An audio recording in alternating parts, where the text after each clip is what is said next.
This is a download from BBC Learning English. To find out more, visit our website.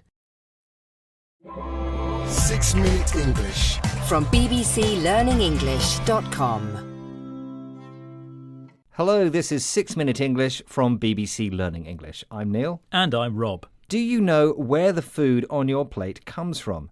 Many people just assume that shops will always be ready with a cheap and plentiful supply. But recently, a lack of certain foods in the UK, a situation known as a food shortage, has left supermarket shelves empty of everyday items like eggs, tomatoes and cucumbers.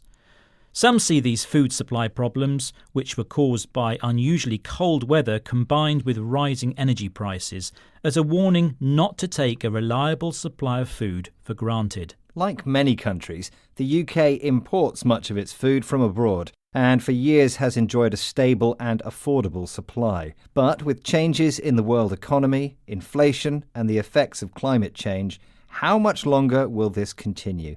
In this programme we'll be finding out, and as usual, learning some useful new vocabulary as well. A reliable food supply is essential. In fact, there's an English expression about the dangers of not having enough food for everyone. We are only 9 meals away, but away from what, Neil? Is it A, a revolution, B, anarchy, or C, famine? I guess the expression goes, we're only 9 meals away from revolution. OK, I'll reveal the answer later on. Besides difficulties in importing food, some countries are also producing less food than they used to. In the UK, many farmers are selling their apple orchards to housing developers rather than struggle with increasing production costs.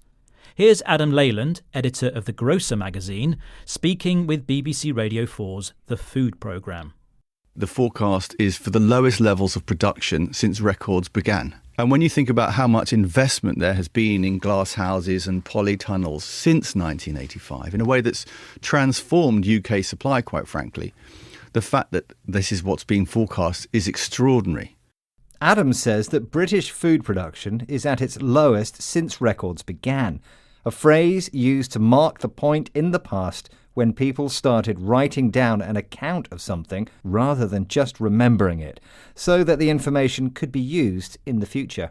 Production is decreasing despite improvements in how food is grown, especially the use of glass houses and polytunnels. A glasshouse is a large greenhouse, a building with glass sides used for the commercial growing of fruit and vegetables.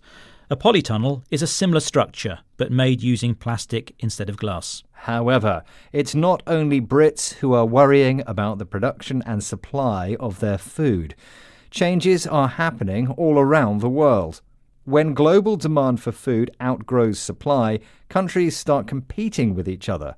According to Oxford University's Professor Charles Godfrey, an expert on the global food system, we're now living in a less connected, less collaborative world, a world which he says is deglobalizing. Deglobalization involves sourcing food nearer to home, domestically or from neighbouring countries. While this sounds positive, Professor Godfrey is worried that deglobalization makes it harder to supply food to parts of the world which cannot produce enough for themselves. Here he shares his concerns with BBC Radio 4's The Food Programme. We think that in the next 30 or 40 years, we will probably see global demand for food rising 30 to 50%.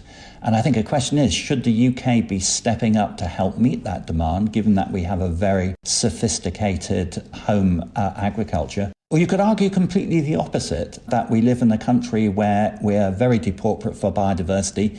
Perhaps we should produce less food here and use our land more for biodiversity.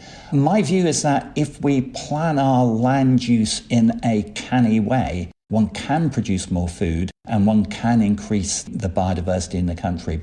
Professor Godfrey thinks only a globalized food system can successfully feed the world population. Countries that can produce food should be stepping up to meet demand.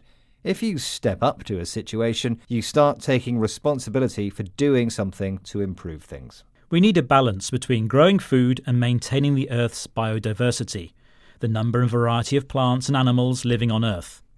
Depending on their circumstances, countries could use their land either to grow food or to promote biodiversity.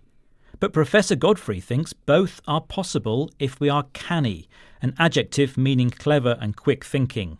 Feeding the world is an urgent global challenge with serious consequences, as mentioned in that English expression. So maybe it's time you revealed the answer to the question, Rob. Yes, I asked you to finish the saying, we're only 9 meals away from. And I guessed it was 9 meals away from revolution? Which was the wrong answer, I'm afraid. Actually, the saying goes, we're only 9 meals away from anarchy. I really hope not, but just in case, let's recap the vocabulary we've learned, starting with food shortage, a situation where not enough food is produced. The phrase "since records began" shows the point in the past when people started keeping written accounts of events rather than just remembering them. A glasshouse is a large greenhouse. That's a building with glass sides used for growing food. If you step up to a situation, you start taking responsibility to act to improve things. Earth's biodiversity is the variety of plants and animals living in a natural environment. And finally, the adjective canny means clever and quick thinking. Once again, our 6 minutes are up. Goodbye for now. Bye-bye. 6 Minute English from the BBC.